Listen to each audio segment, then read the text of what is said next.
G'day everybody, it's Jono here from Mowing Pro Lawns. Welcome to my channel if you're new here, and if you're a subscriber, I guess welcome back. I haven't released a video in about 5 weeks, and there's a reason for that. If you've watched any of my earlier videos, I sort of let you guys know that I was going in for open heart surgery, and that's sort of happened, and I'm in the recovery stage. Early September was my date. After a few sort of false alarms, they cancelled the surgery twice. So I had to go down to Wellington, which is our capital city, about 3 or 4 hours away from here, on a Monday, and to have the surgery on a Tuesday morning. I'm not quite sure why in New Zealand they sort of keep you overnight the night before surgery. Maybe so you can't escape, I don't know. It certainly felt like it. So I arrived there on the Monday, had to be there by 1 o'clock. And they sort of book you in to a place called the Transit Lounge in the hospital, which I'd never heard of before. It sounds like you're going on a holiday, but you're not. You're going there to be sort of cut open. So spent the night in the Transit Lounge. Had to shave every last hair off my body. I'm not quite sure why. I'm only getting my chest operated on. It's open heart surgery, but anyway, got my whole body sort of shaved by myself most part, and then a nurse helped me do some of the bits that I couldn't reach. And then I had to take a sort of special shower. Well, I showered as normal, and then I had to sort of wipe myself down with these sort of antiseptic type giant wipes, which sort of made it all seem a bit more real. And then the same procedure in the morning.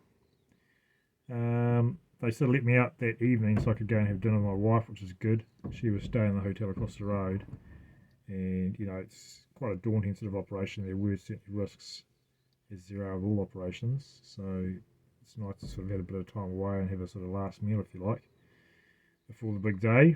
And next morning, as I said, had another one of those showers, and then sort of sat around waiting. I was supposed to go in at about 10 o'clock, and I think 10:30 they came in to pick me up. Gave me some Valium to calm me down. It was nice. Last thing I remember is sort of having a few jokes in the operating theatre with a couple of the nurses, and it was lights out. I didn't even have to get the gas put on me. I think I just sort of passed out with the Valium and all the excitement. And then I woke up in ICU 24 hours later, which I wasn't expecting. Apparently there'd been some problems with my blood pressure, so they wanted to keep me out a bit longer than normal.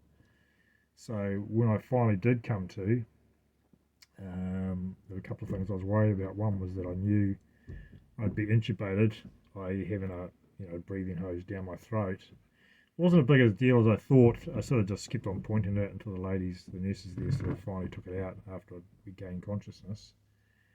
And then my wife was there and I asked her what time it was. She said it was 10 o'clock, and I assumed 10 o'clock that night. And she said, no, it's 10 o'clock Wednesday. So I lost 24 hours, which in some ways is a good thing. I don't remember a lot about being in ICU. I was heavily medicated. Staff there were really great and didn't have any pain because of what I was on. And then they sort of moved me into a separate room on the ward for another 24 hours, which I was once again pretty heavily medicated.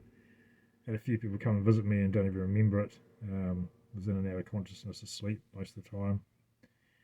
And then spent the last 4 days, I think it was, on the ward, and slowly recovering and getting back on my feet, moving around. So the operation was a success. They managed to fix my mitral valve rather than having to replace it, which is better in the long run for me. They also did some sort of ablation stuff inside my heart to try and stop any sort of arrhythmias from coming up down the track. And also removed, there's an atrial, they call it an atrial appendage, which is where most strokes sort of originate. If you're going to have a blood clot that causes a stroke, it'll originate there. So while they've got the bonnet open, I suppose, you give it the whole works. They're in that sort of part of your heart anyway. So I was cool in doing that. And very glad to get out of there. I think the day I left, I'd been there for 7 days. I was going to be in there for another night, they reckoned. And then the day before that, they said, all right, we're kicking you out. So it was, a big rush to get me out of the ward. Obviously, I needed a bed. and I found myself back in the transit lounge getting ready to go. And I walked out of the hospital across the road to the hotel. It took me a long time. Um, I guess the biggest thing if you're having open heart surgery is that, yeah, you will feel like a 90-year-old for a short while afterwards, for a week or so. So stayed the night in the hotel, and then my wife drove back, obviously not me, to back to Hawke's Bay, and yeah, certainly felt the effects of the operation that day, particularly when we stopped, I think, in Greytown, which is a little town between here and Wellington. Wanted to use the toilet, the bathroom, and which I did, and walking from the car park to the toilet was about probably not even 8 metres, and it probably took me half an hour to get there and back. And even opening the door, I just felt like I was 100 years old, which I expected. I sort of done a lot of research on the operation, so it wasn't something I didn't know that was going to happen, but it definitely, sort of brought it home how much I'd be slowed down. So I guess the biggest thing in recovery has been that my lung capacity was absolutely terrible after the operation. It felt like I only had one lung or half a lung, which I think is normal. Your lungs take a bit of a hammering being deflated there for quite a while when you're intubated for the operation and recovery. So that has very much improved in the last couple of weeks. Probably took a couple of weeks for it to sort of start coming right, where I could breathe fully. And I think now it's sort of got back to the stage where I might even be a little bit better than I was before the operation. Because of the fact that the mitral valve was leaking, about half my blood was going backwards into my lungs rather than throughout the rest of my body. So, I wasn't getting as much breath as I should have been. But I feel now the operation has definitely done something to improve that, which is the whole reason we're having it done. So I started out sort of just walking around the house a few times a day, and then the last couple of weeks I built up to doing my normal walk that I used to do pre-op, which is about a couple of miles down the road. We live rurally, so there's a sort of deserted country road that I go down and don't see anybody else. So I've managed to get down there and back every day just like I did before the op, so that's good. The biggest thing slowing me down now is it's going to take a while for my sternum to heal, because obviously when you do open heart surgery, or they do it, they've got like a multi-tool thing that they basically cut the middle of your sternum bone in half so they can pull back your rib cage to get at your heart. And the sternum's a bone that takes a long time to heal, so what they do is they wire it all back together, so it's basically got spirals of wire in between my rib cage holding that sternum together, waiting for it to start knitting back together. And I think it started doing that because initially there was quite a bit of pain there, and a slight bit of movement sometimes I could feel when I did things. I'm not supposed to be doing anything. Like when you came out, they told you're not allowed to lift anything more than 5 kilos, which is a big milk bottle, no more than that. And it was really difficult, like even opening car doors, and there's a lot of pain there doing that. So I've been very careful about what I've been doing, and the movement there has been, it's disconcerting, but fairly common apparently. So that has reduced significantly. We're now 5 weeks out of the operation.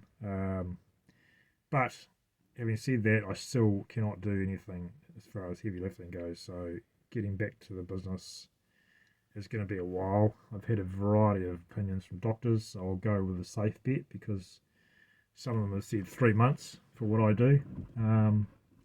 I think, it has, although I'm eager to get back, the way you can look at it is if I damage that sternum to the point where it's broken again, I'll be back in the operating theatre having it rewired together, which will mean cutting me open again and going back to square one, which I'm not too keen on.